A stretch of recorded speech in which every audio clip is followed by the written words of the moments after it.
Hey, good evening, everybody. It's Thursday, February 13th, 2025. Welcome to the next or latest episode of Blue Truth and Bourbon. I'm your host, Steve. And whether you're watching live or you are watching this after we've recorded it, I appreciate you guys being here. So, lots going on. I got the TV on over here. NASCAR is back. The duels are tonight. Looking forward to that. Baseball is back, more importantly. Pitchers and catchers reported yesterday, and definitely excited about that. So I got one tonight drinking my Buffalo Trace out of my baseball bat. Atlanta Braves World Champs cup there. I got my commemorative 2021 World Series ring. It's huge.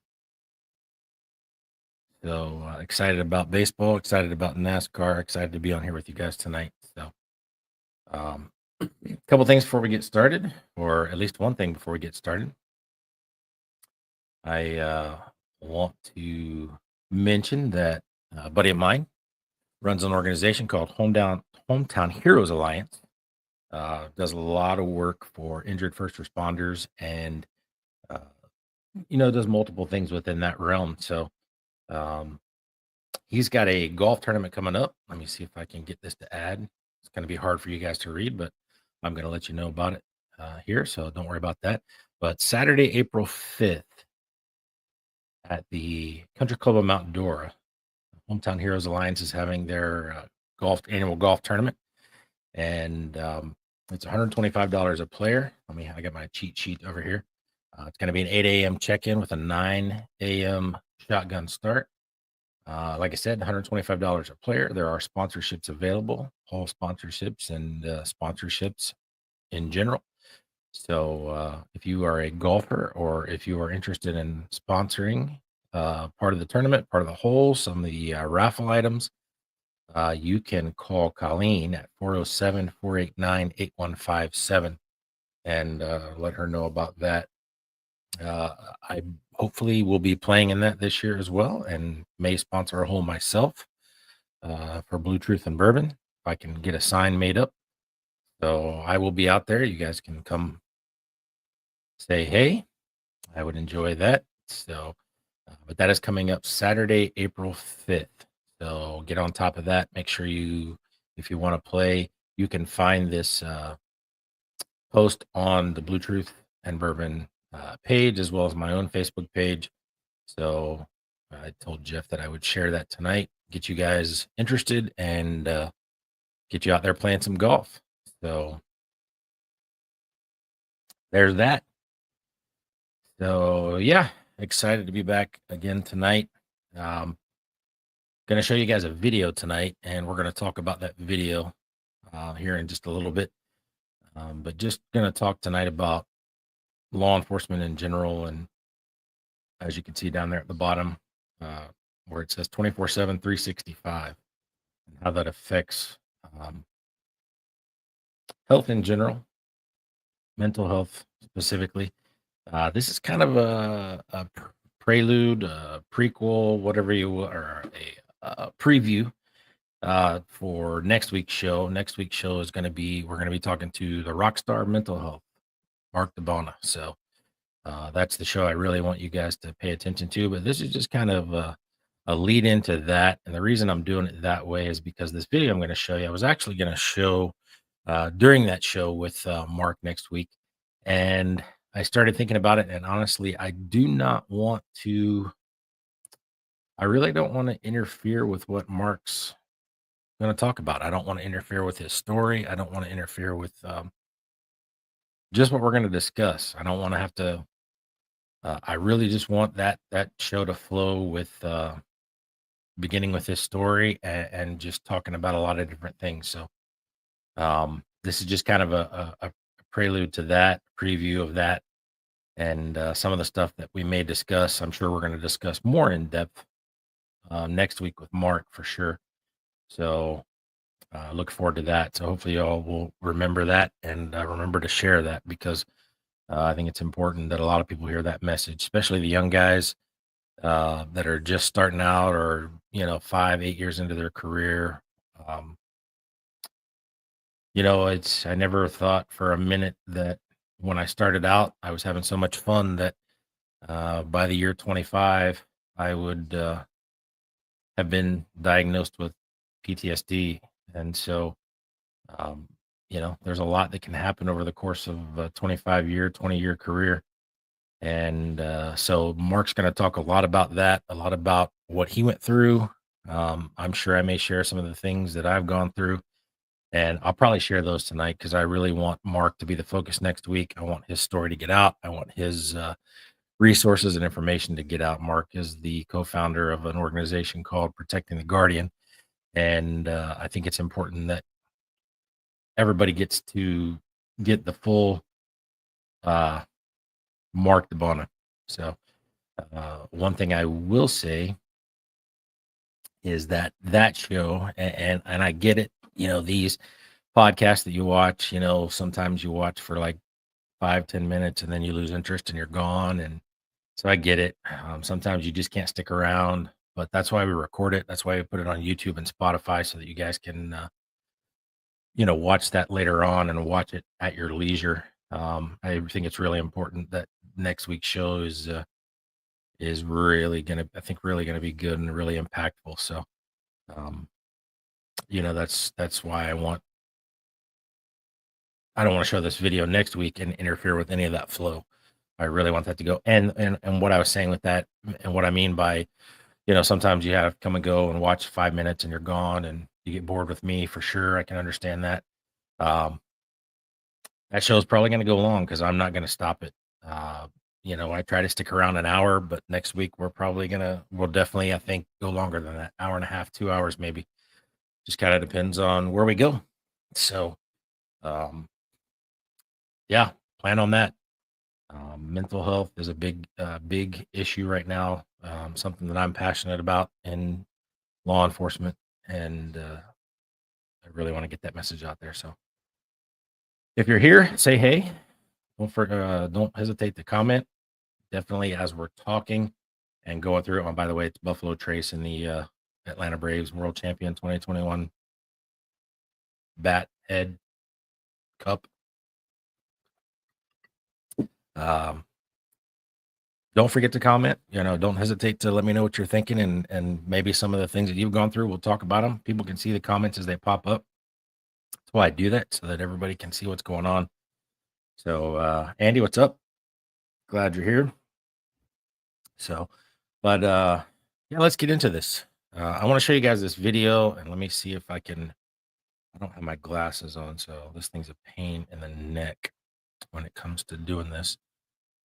But uh, more or less, what I'm going to be showing you here is a video it's actually from the Sean Ryan show. If you guys don't know who Sean Ryan is, Sean Ryan's a former Navy SEAL and a CIA contractor, has his own podcast. And we're going to use this as more of like an education tool, just a thing that I want to, discuss and critique, get your ideas, get your thoughts, what you think about this. So he's interviewing in this particular clip that you're going to see. You're not going to see Sean Ryan. You're actually going to see a guy named Blake Cook. Blake Cook is a former 11 Bravo United States Army infantryman.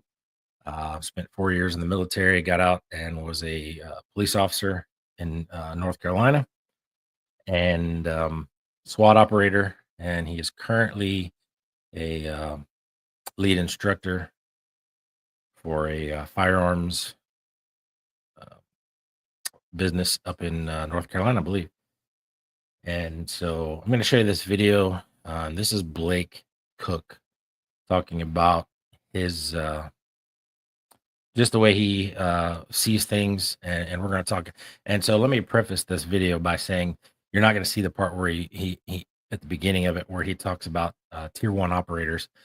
And tier one operators, obviously the badasses that are over protecting our tails and doing the things need to be done in order to keep us safe here at home. So, um, but he talks about how tier one operators and the difference in between that and law enforcement, and why we're seeing levels of PTSD in law enforcement that rival the levels of PTSD in the military. Um, and he talks about how at least the tier one operators get to rotate back to the United States, take a break, relax. Now, obviously, they don't relax. Don't get me wrong, and it's not to take anything away from those guys because they are amazing, uh, far more badass than I will ever be. But his idea is that they get an opportunity to take off the gear and get away from business for a little bit before they rotate back. And so that's what he says prior to this. So this is what he says during, and I hope this works correctly, but you don't really need to see it as much as I want you to hear what he says. Police officers are deployed 365 days a year, 7 days a week in a city that they have to work in. You want to talk about paranoia? I can't even go to Best Buy with my son without being bumped into somebody that I arrested for a drug charge. And I don't know if he's going to kill me right here, right now. So, yeah. So, looking at that, just that statement right there, and you'll understand why I titled this episode, 24/7, 365. Um, a lot of people don't recognize that. They don't, even in law enforcement itself. Some people just may not realize, and probably because a lot of it's just instinctual. A lot of it's what you do. It's what you become after so many years on law enforcement. But honestly, obviously we don't work 24-hour shifts. We don't work 7 days in a row. We don't work 365 days a year. But mentally, we do. I mean, if you're 100% honest with yourself in law enforcement, um, your days off, you're not really off. Like Blake says there, he can't even go to Best Buy with his son without worrying about whether he's going to run into somebody that he's arrested and whether they're going to kill him or unalive him. Sorry, said one of those words that Facebook doesn't like. So yeah, I mean, you step out the door on a day off, and your spidey senses are still going, right? You're still involved in mental processes driving down the road. I mean, I still do it today, and I've been retired over a year. Driving down the road, I watch, I see what's going on around me, and it probably makes me a crappy driver. And I get yelled at all the time by my wife because, what are you looking for? Why are you looking around? You're riding this guy's tail. Well, it's because I'm seeing what's going on around me. So honestly, when you're off, mentally you haven't checked out. And I don't think you should. I don't think you will. We're constantly looking at what's going on. We're constantly aware of our surroundings. Look no further than the fact that I would guarantee, or almost guarantee, that most of you, if not all of you, uh, when you go out to eat with your family, where do you sit? You don't sit with your back to the door. You know where all the exits are at. You're watching everybody who's coming in through the door. Honestly, if you think about it, even on your days off, when you go out to eat with family or friends, who's the first one done with their food at the table? Probably you. Uh, you're so used to eating as quick as you can, getting everything shoveled down because you never know when the tone's going to go off and you're going to get a call. So, yeah, Scott, exactly right. And that's one of the things that I was going to mention tonight. My family knew that when we go out, obviously on a day off and I'm carrying, if something really bad goes down, and I don't mean necessarily like I'm at the 7-Eleven and some guy comes in and he's unarmed and he still grabs money out of the register and takes off. I'm probably a better witness at stuff like that than anything. I'm talking about active shooters, people with guns, knives, something that's really bad where I have to probably get involved to save people's lives. They knew, hey, when it goes down, uh, I'm going to be drawing fire. I'm going to make sure that this guy's coming at me with a knife, with the gun, make sure that I'm protecting other people. So, yeah, you're exactly right, Scott. Our families always know that when we are out there uh, on a day off, it's time to get away. You run, you get as far away from me, you call 911, you get on the phone, you tell them what I'm wearing, everything about me that you can describe just in case. So, it's all part of that. And it's just like Sean Holy Cross, what's up, buddy? Just like Sean said, it's hyper vigilance always, always. And those are the things that you know causes stress in our lives. And so just because you've taken the gun belt off, just because you're not wearing the identifier, the uniform, doesn't mean that the stress stops. When you walk through the front door at the end of a shift and you got 2-3 days off, it's just not over. And so that's what Sean's saying here. So, well, let me get more into this video and show you what he says. That's paranoia. 185 law enforcement officers killed themselves in 2023. 136 died in the line of duty. Why are we having more officers dying by self-inflicted gunshot wounds than they are fighting crime? It's because the leadership is pushing us to the point where we would rather kill ourselves than have to see your fucking face in the morning. I mean, he pulls no punches here, guys. Blake pulls absolutely zero punches here. And he's not wrong.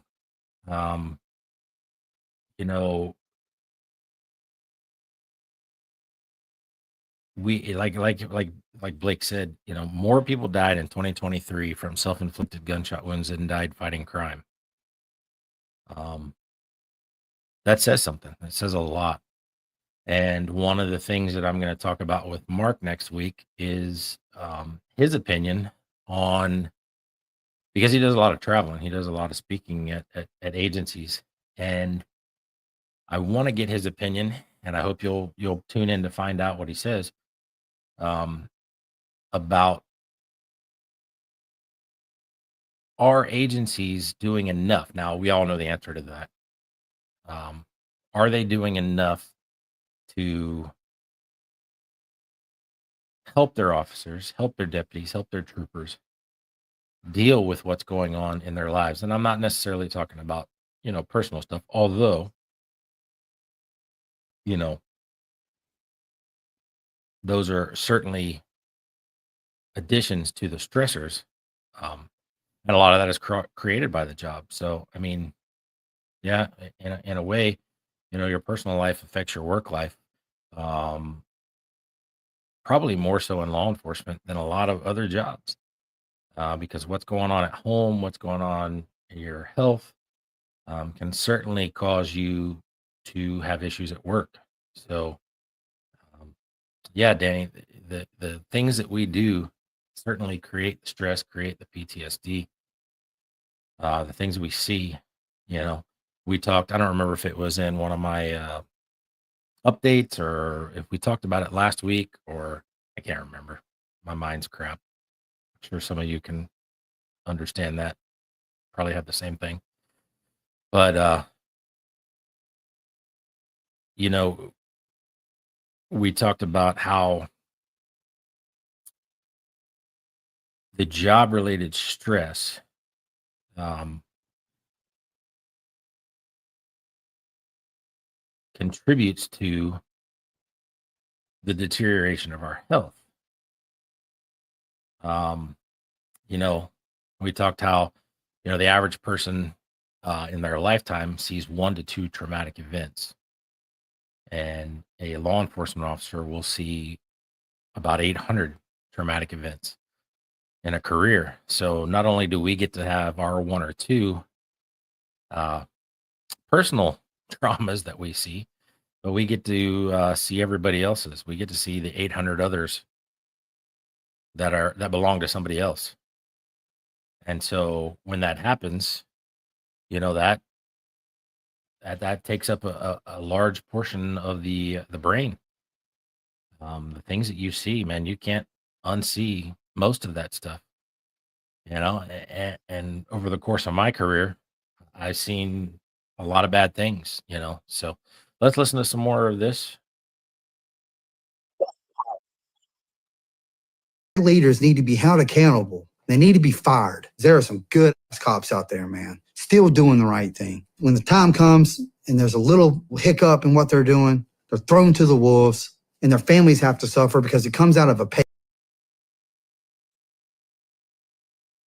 So yeah, I mean, and that's what we're facing today in these agencies. A lot of these agencies, and that's why I want to talk to Mark about specifically what he's saying about what some of these agencies are doing. Because we know they're not doing enough. We certainly know they're not doing enough to provide help to people that need it. Um, but and I can't speak to everywhere. But most of you watching, or most of you that will watch this, you spend a lot of time at the same agency as I did, and I had a conversation. Wow, when was it? A couple days ago, with someone that's still there, and it. I hate to say it, but I can, but it's toxic. And if you don't believe that, and if you're watching this because you're sneaking in to see what I'm doing and what I'm saying, because you don't like me, and the agency still wants to look after me and have their little trolls, uh, man, I could call 50 people right now, bring them on the show, and they'll tell you the exact same thing: how toxic it is, how much these agencies are, or this agency is going after people for nothing, for control. And you know when bad things happen, and then investigations get thrown in on top of that, like Sean said, or Blake said, a little hiccup happens in somebody's career, and an investigation starts. That just and you're talking about 6-month investigation. They got 6 months to look at your stuff. For 6 months, you're having to deal with that stuff, compounded on top of everything you're already dealing with. That's what we're looking at. And these agencies are hammering people, and trying to fire people. I don't get that. You know, just the terminations are, out of control. And right now we are in an era in society where we're already scrutinized to the nth degree. And then, you know, the group of folks that's supposed to be there to protect you, and to have your back and to stand beside you, uh, they're not there. Am I wrong? Yeah, you guys have opinions. I just don't see them, you know, with the numbers of guys that we've lost uh, here recently. I just don't get it. You know, in my own career, and I'm not going to go deep into some of the stuff that, because it wasn't one specific event um, in my career that caused the diagnosis. Um, but I had a friend in the agency, um, that didn't survive an incident that happened to him on the job. A couple of friends, actually, some that I started with, and someone that used to ride with me before he became a road deputy. Um, you know, they didn't win. They didn't survive incidents that happened. Now it wasn't self harm, but they didn't survive incidents that happened on the job. And so it, it's back there in the back, and obviously, you guys as well. Just the trauma that we see. Arriving on scene and doing CPR on somebody, whether it's a child, whether it's somebody that just tried to unalive themselves, whether it's what it is, a car accident, something that you're working on somebody, just the things that you see, and those go into the little, they go into the backpack, as my therapist described it, you know, and so when I got promoted to corporal, I had a girl that worked for me that hurt herself, and I was there, not when it happened, but after it happened. Um, I got to see that, and it wasn't something that sat well with me. It hurt a lot, and so uh, I've seen a lot of stuff, and like I said, well, like I mentioned, the backpack. Every day you guys go to work, and you see these little things that are happening, um, these traumas. She described it as putting it in the backpack. She said every day, you're putting a rock in the backpack, and some days, it's that little tiny pebble. And some days it's that big boulder. And at some point, that backpack is going to break with whatever rock you put in it, whether it's the pebble or the boulder. It doesn't matter. That's the one that breaks the back, or breaks the backpack. And so we deal with that. We deal with that on a daily basis. And some days are good, and some days are bad. And so after a 25-year career, like Danny says, 32 traumatic events every year, or yeah, 32 every year over a 25-year career. So, that's what we're dealing with, guys. The stressors that we go through, and some of it is, some of it's self-inflicted. Uh, we don't necessarily have to, I don't know. We're always going to be vigilant. That's the thing. But, and after my diagnosis, I say that as I pick up my cup, or what I'm getting ready to say before I pick up my cup. Um, I don't didn't and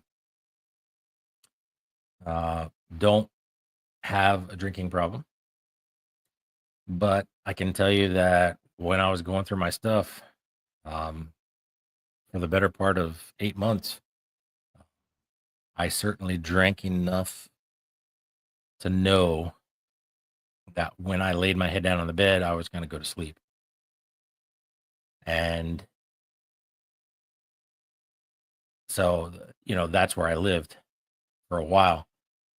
That was my goal, not to get blackout drunk, but just to get relaxed enough that I knew that my brain wasn't going to work when I went to sleep, that I was actually going to go down and actually get some sleep.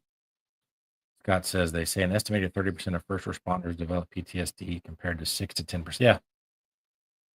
Yeah. It like I said, we are seeing numbers that are rivaling the military, and the military, I mean, probably, I would say probably dang near exact numbers. And it's because, I always said that the I don't know if you guys listen to country music, but Toby Keith, God rest his soul, been gone a year now. When his song American Soldier, if you sit down and listen to that song, it could have been written about law enforcement. It really could have. Everything in there describes exactly the things that we went through, the things that we go through. Um, Working holidays all night through. I'm not going to sing the song for you, but you know, we as far as the PTSD thing goes and the numbers are concerned, it goes back to what, the title of the show tonight, 24/7, 365. Um, we are on the job every day of the week, every hour of the day. And that's, I think, what lends itself to the reason for those numbers is because we don't get to rotate back. Now, don't get me wrong. I mean, we get to take vacations and stuff like that. And like I said, we're not working 24-hour shifts. We're not working 365 days a year. In fact, most places right now, you're only working half the year, which is amazing. But mentally, um, I don't think I mean, we don't get to take too many breaks mentally. So those are the things, that we're going to look at in depth next week with Mark. We're going to talk about that a lot, especially when we talk about his story.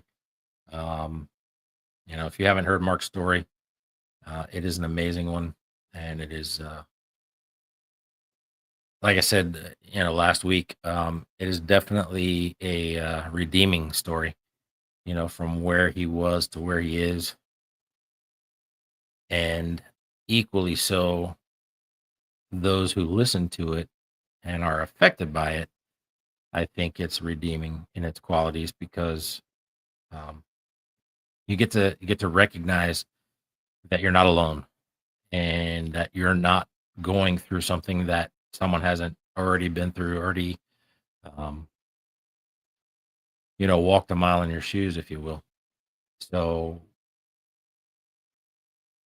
and I think that's important to understand because of the stigma that seems to be attached to all of this, and which is one of the big reasons why um, people don't get help. I don't know. What do you guys think? Um, to me, it's very easy for these folks to say it's okay to not be okay, but in my opinion, um, I hate making up numbers. I don't want to. In my opinion, we'll say there's a lot of those folks who are saying it's okay not to be okay.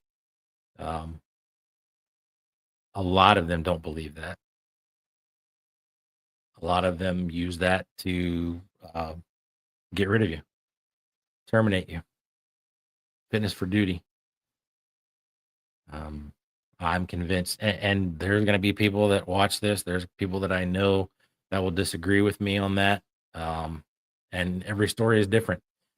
Uh, you know, I just don't see that many folks that really genuinely mean that when they say that sometimes. How many of us held back and not opened up about something that occurred during a shift and just compartmentalize it? Yeah, you're exactly right, Scott. And that I tell people that all the time. I most of the stuff I saw, I did not bring home. I didn't share. The really bad stuff. The funny stuff, yeah, I shared a lot of that. And there's some bad stuff that I shared. But the really traumatic stuff, I didn't share. And yeah, I agree, Scott. I would certainly say it causes a lot of friction. Um,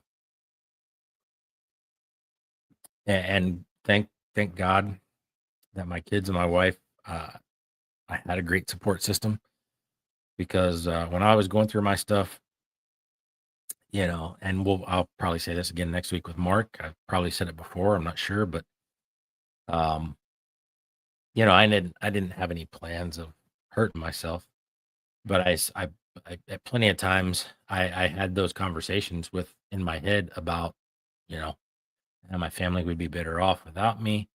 The agency would, well, agency doesn't care about you anyway, but the world would be a better place without me. I had those battles. I had those struggles, and I certainly, if I didn't have the support system that I had, if I didn't have the faith that I have, I don't know where I'd be today. Um, and you know, I can't help but think about the recent. Uh, I keep trying to avoid those words that Facebook doesn't like for you to say. The recent incidents where people have harmed themselves. Uh, I can't help but wonder, you know, what was going on. Um, it's very easy for me, having gone through some of the stuff that I went through, and I don't trust me when I say this, and believe me when I say this because it's not the case. Um, I think it's just how it's the glass through which I view things. Um, Having gone through what I went through, it is very easy for me to use that looking glass that I have to wonder what was happening with them within the agency. Did something happen at work that caused them to harm themselves? I can't help but think that way, um, because I see so little help. You know, we can put on these. I never took it, but I know there's a class at Valencia that's put on through the FDLE. All the classes that we take, the what is it, stress awareness class?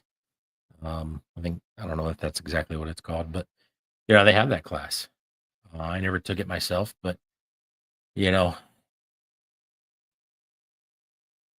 I don't. Certainly, that class helps. Certainly, if there's somebody teaching that class that really knows their stuff and really has the resources to provide you in your toolbox, that class certainly helps. Is it enough? I don't know because there's so many people that are afraid to speak up at work about things that are going on um, in their lives that they are afraid of what the agency will do to them because, like Blake said, because it involves a paycheck, because their families suffer because it involves a paycheck. And when you start thinking that way in your head, well, if I say something, then I'm up for fitness for duty. Then, something happens and they fire me, what have you. Um, when you start thinking that way, it's hard to decide to come to somebody and say, "Hey, I got something going on. There's something wrong and I need help." And it's, yeah, I think Andy and I talked about this. Um, you know, when we have a health issue, we have a health concern, you know, we have, it may have been Mark and I think Andy and I and Mark and I had this conversation. Um, you know, hey, I've got stage 3, stage 2, stage 4 cancer. And I'm going to need some time and I'm going to be in treatment and stuff like that. The agency bends over backwards to help you out. There's bake sales and fundraisers and GoFundMe pages and everything like that. And they're very easy to help you out. But when you come to them and you go, "Hey, I got this going on in my life. I have a substance abuse problem because of what's going on in my life, not because of, or because of an injury that happened at work or because of an injury and you get addicted to opiates. And, hey, I got this going on in my life." And they do their damnedest to try to get rid of you. And, don't get me wrong. I mean, at some point, if there's someone who doesn't need to be a cop anymore, I get that. But at the same time, rather than kick them out the door, um, we are so short. These places are so short in the civilian department as well, comm center, wherever else, you may be shorthanded in the agency within the civilian ranks. Um, why are we hesitant to move these people along, finding them a spot where they can stay with the agency? We can We can look after them. We can take care of them like we should be. Um, Protecting the people that, protected us. I mean, it's no, uh, it's no small thing to go to the police academy and go work for an agency and strap on a gun and a vest every day that you walk out the door. That's no small thing. You know, most of us decided that when we did that, that we would lay down our life for somebody else that we didn't even know, for a stranger. Now, I think today less and less that's the case. I think, woo, uh, it's very cliche for people to say, "Oh, why'd you get it? Oh, to protect and serve." I got in it to chase bad guys. And, I mean, the cool stuff. Protect and serve, yeah, that's the cool thing to say. And eventually, that's really what it's about. That's how you feel. But these days anymore, I don't know that there's many of these guys that have really thought about whether or not they would pull the trigger if they had to. And I'm not sure many of them would. We watched a video several weeks ago on one of the episodes when the guy hesitated and got shot. The guy pulled a gun, and he grabbed the gun initially. He did a great job, but pulled his taser and got shot. And a civilian ride along had to grab a gun and kill the bad guy, so, or unalive the bad guy. There's that word again. So honestly and sincerely, the things that we do throughout the career add up. You're storing those away. Like Scott said, we compartmentalize it. And well, that's not worth talking about. I don't want to talk about that to the people that I love and I care about. And because of that, and most of us won't go talk to somebody like a therapist about it. Um, Sorry, I'm watching the race. Chase Elliott's in second. Go Chase. Um, a lot of us won't go talk to somebody about it. So at that point, I think we're losing that battle, guys. I think that we've decided that, okay, well, I'm just going to hold this in because nobody else wants to know about it because I don't want it to affect them the way it's affecting me. But at the same time, if I say anything to the agency, well, then I have to worry about what the agency is going to do to me and how the agency is going to react to what's going on in my life. And then it becomes a paycheck issue. And then, well, now that's a life issue because my family's at stake here. I'm putting food on the table. I'm paying the bills, and it becomes a vicious cycle. So those stressors, specifically,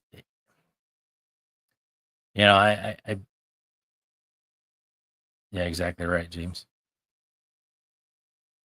I don't know where we go. I don't know how we get better at this, but agencies have to get better at doing some sort of. I don't know. We got to get better at treating our people. And it starts with leadership. And the leaders have to recognize this and want to do something about it. Because ultimately, you know, it's them that this all falls back on. Um, where do we go? I don't know. But when you're dealing with a group of people that is, like we said, 24/7, 365. I don't know, that might be a good name for an organization somewhere down the line. What do we do? So next week, we're going to be talking to Mark DeBona about this. We're going to be sharing a lot of information, a lot of resources, hopefully. And so I encourage you, please, please, please share. If if nobody ever watches this podcast again, uh, please watch next week because that's going to be the important. Scott, we'll see you next week, buddy. That's going to be the important week to watch, because that information. So, a rookie, somebody that's 5 to 8 years in, somebody that's retired that you think, hey, they could use a mental health check. Definitely recommend next week for them, please, guys. The 20th, talking to the rock star of mental health, Mark DeBona, and that's going to be important. Don't forget to check out my page, my Blue Truth and Bourbon Facebook page, so you can get the information for that golf tournament that's coming up. It's on there. Sign up for that if you can. Look forward to seeing you out there if you do, and we'll smoke a cigar or have a beer. It includes a buffet lunch. There's a ton of raffle prizes. Get a bucket of balls, range balls beforehand. So it's going to be a really good event. So cheers to you guys, Buffalo Trace whiskey. Go out and grab you some. Thanks for being here, guys. Next week is very important, so I hope you guys will be here for that. I'm trying to think of if there's anything I'm missing. Don't forget to recommend me to your friends, family, like and subscribe on YouTube. Get me those analytics. And I look forward to seeing you guys next week. Hopefully, I'll get with Mark this week and we'll map out the show. But I think it's going to be a great show. And I think there's a lot of good information here coming your way. So look forward to seeing you. Look forward to talking to you. Thank you for the comments. Keep them coming. And hopefully we'll just keep this thing running. Have a great night, guys.